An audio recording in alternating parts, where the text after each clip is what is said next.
마치 거미 다리 모양의 반점이 발생을 하기가 쉽습니다. 간경변증의 일부 환자에게서 생길 수 있기 때문에 구독과 좋아요 많이 부탁드리고요. 잠시만요. 이거.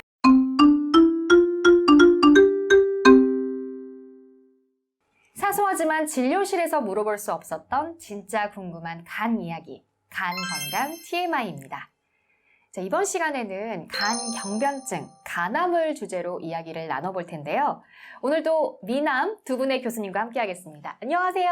안녕하세요. 반갑습니다. 대한간학회 회장 김동준입니다. 네, 안녕하세요. 안녕하세요. 반갑습니다. 대한간학회 홍보위원 이동현입니다. 네, 이번 편 주제가 좀 가장 무거운 것 같아요. 사실 이제 질환의 경중을 말씀드리기 좀 조심스러운 면이 있는데 오늘 다룰 주제인 간 경변과 간암이 어떻게 보면은 진행된 간암의 최종 단계이기 때문에 조심스러워지는 건 당연할 수밖에 없을 것 같습니다. 네, 그래도 많은 분들이 관심을 가질 주제인 것 같습니다. 자, 그럼 오늘의 첫 번째 질문 살펴볼게요. 자, 우리 간 피검사를 하게 되면 ALT 수치가 나오는데 이건 어떻게 해석해야 하나요? 일단 간 수치라고 하는 것은 간의 전반적인 건강 상태를 파악하기 위해서 시행하는 혈액 검사인데요. 간 기능 검사라고도 합니다. 간 기능 검사에는 이제 간 내에서 생성되는 여러 가지 효소, 단백질, 그리고 이제 그 외에 기타 물질들을 포함하는 검사인데요. AST, ALT, 알칼라인 포스파테이즈, 감마지티, 알부민, 빌리루빈, 프로스롬빈 시간 등이 포함이 됩니다. 이제 대표적인 간 기능 검사인 ALT 같은 경우에는 주로 간, 신장, 심장, 그리고 근육에 많이 분포하는 것으로 알려져 있는데요. 그 중에서 간에 가장 다량으로 분포를 하고 있습니다.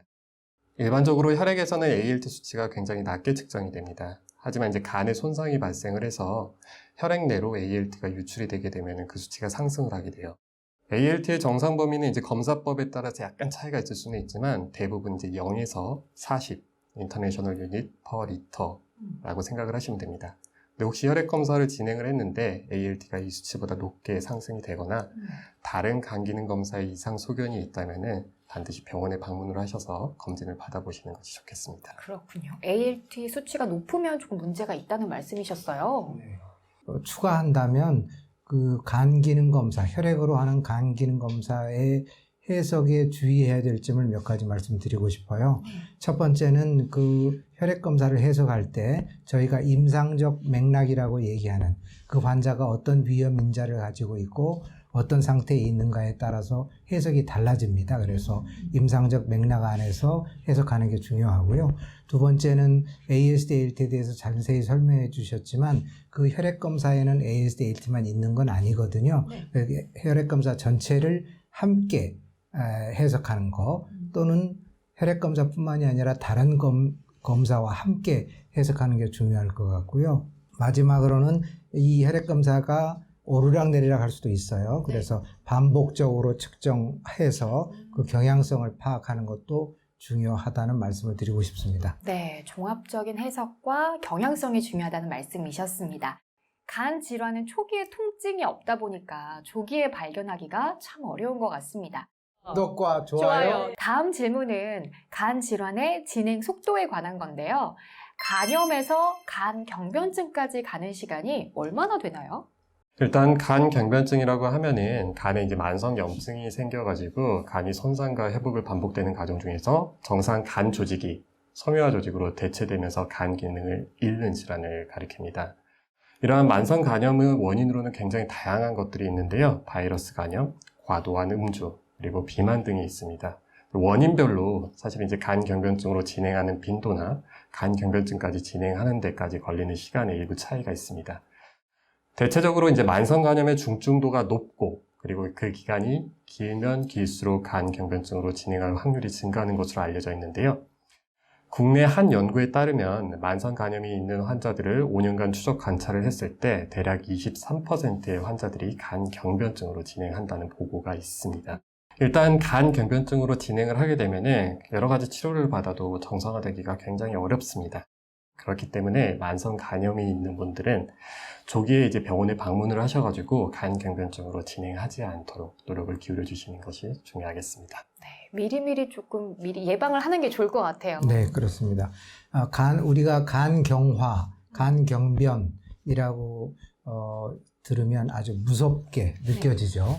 제가 여러분들께 꼭 한마디 드리고 싶은 말씀은 제가 40년 전에 병리학을 처음 배웠을 때는 간경변증의 챕터가 이렇게 시작했어요. 간경변증은 고쳐지지 않는 병으로. 네, 이렇게 시작했지만 네. 지금은 다 바뀌었습니다. 어떻게? 간경변증은 고쳐질 수 있는 병입니다. 와. 이미 증명되어 있고요. 다만 모든 간경변이 그렇지는 않고 초기와 중기와 말기가 좀 다르지만 어쨌건 간경화, 간경변이 고쳐지지 않는 병이라는 이론은 이미 과거의 이론이고 고쳐질 수 있다는 희망을 꼭 드리고 싶습니다. 희망적인 말씀 전해주셨습니다. 그런데 특이한 질문이 있었어요. 거미 모양의 붉은 반점이 생겼는데 간경변증 진단을 받았다? 이런 일이 실제로 일어날 수 있나요? 간 기능이 극도로 저하가 되는 경우에는 체내 에스트로겐 처리가 제대로 이루어지질 않습니다. 이런 이제 에스트로겐이 체내 고농도로 축적이 되다 보면은 말초혈관이 확장이 될 수가 있는데요. 이런 확장된 혈관에 혈액이 유입이 되다 보면은 마치 거미 다리 모양의 반점이 발생을 하기가 쉽습니다. 그리고 이제 손끝이나 손바닥이 붉어지는 이런 수장 홍반증도 발생을 할 수가 있는데요. 이러한 증상이 일단 발생을 하면은 간 경변증의 가능성은 없는지 평가하는 게 필요합니다. 하지만 이제 체내 에스트로겐 농도가 증가할 수 있는 다른 컨디션과의 감별 진단이 필요한데 대표적으로 임신, 호르몬 치료, 피임약 복용 등이 있겠습니다. 그러니까 일단 생기면은 간경변증 의심을 해볼 수 있다 이런 말씀이시네요. 네, 특이한 질문인데 말씀하신 대로 네. 생긴다면 간경변증의 일부 환자에게서 생길 수 있기 때문에 네. 간경변증을 의심할 수 있는데요. 혹시나 도파심에서 말씀드리자면 거미상 혈관종이나 수장 홍반이 없으면 간경환이 없다라고 해석해서는 안 된다는 점을 강조드리고 싶습니다. 그렇군요. 이 붉은 반점이 우연의 일치가 아닌 좀 과학적인 이유가 있었던 것 같습니다. 백신을 접종하고 검진도 꾸준히 받아야겠어요. 구독과 좋아요. 자, 다음 질문은 저도 궁금한데요. 간암을 예방하는 약이 있다던데 사실인가요? 간암은 앞에서 말씀드렸던 간 경변증과 마찬가지로 만성 간염이 지속되면 지속될수록 발생할 확률이 증가를 하게 됩니다.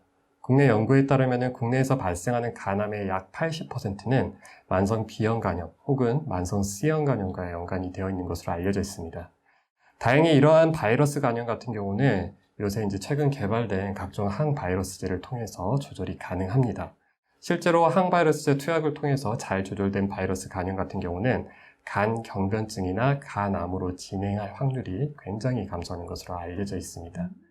때문에 일단 만성 간염으로 진단받은 경우에는요, 그 원인이 무엇인지 빨리 확인을 하시고 바이러스 간염이라면 일단 항바이러스에 적응증이 되는지를 확인을 하셔야 됩니다. 그리고 항바이러스에 적응증이 된다면 꾸준한 복용을 통해서 질병의 악화를 예방하시는 것 노력이 필요하겠습니다.